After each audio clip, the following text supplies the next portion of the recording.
I learned to knit when I was in 3rd grade, but I didn't really return to it until about 5 or 6 years ago after I had had a grand mal seizure, and I was like super high anxiety, super depressed, and I needed something.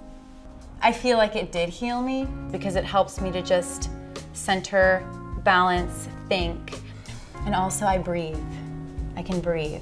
Because sometimes with anxiety, especially if you're prone to an anxiety attack, it's the air. You're like, I can't breathe, right? Like you can't breathe. So knitting just helps you take that breath, slow down, and think and focus.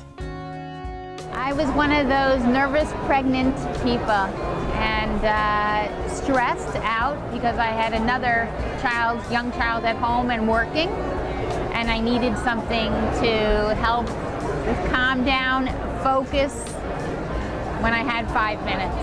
And also seeing a completed project, because my actual work, I don't see completed projects, and this is very nice to see you start something and then it ends. I decided to learn how to knit about 12 years ago. I had suffered a miscarriage and I needed something therapeutic, so I decided to take a class. Knitting makes me feel comforted. When I knit and crochet, I feel like I'm accomplishing something, I'm creating something. And it helps me go from react to wait, calm down, think about it, smooth things out, and then react. So it helps me get that wait time in between. I began knitting during Superstorm Sandy. I was up in the middle of the night. We had people sleeping on our couches for about 3 months, and I was just going crazy. There was no power, and I'd wake up at like 2 in the morning and was wide awake. I was able to do something at night without disturbing the people that were staying at our homes. I think it's the visual. I like to watch something kind of being created, you know, into a pattern. It's also, I think, a little bit of it has a control feature. I feel very in control with what's right here in front of me. So regardless of what else is going on, this is good. Once you get going, it's a little bit mindless. You can pretend you're watching that football game on TV, but you're really not. Instead of eating, I would crochet.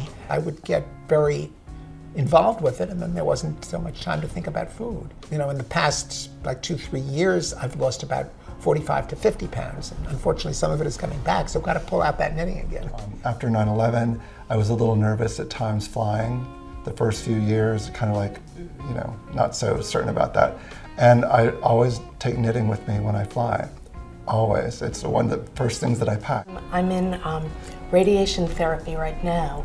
And I walked in and I took out my knitting, and one woman looked up and said, "What are you working on?" And we started to talk. After a while, everybody put their iPhones, iPads away, and we were engaged in a really great conversation, and we were laughing. It brings you warmth, you know, like physically and emotionally. So sometimes when you just want to curl up and do nothing, it's, you know, it can be a simple task. You can do an easy project just to get yourself going again, to get your hands moving, just to count, you know, even if you're counting just 4 stitches at a time. It gets you something to break you out of that. It'll always be rewarding in the end.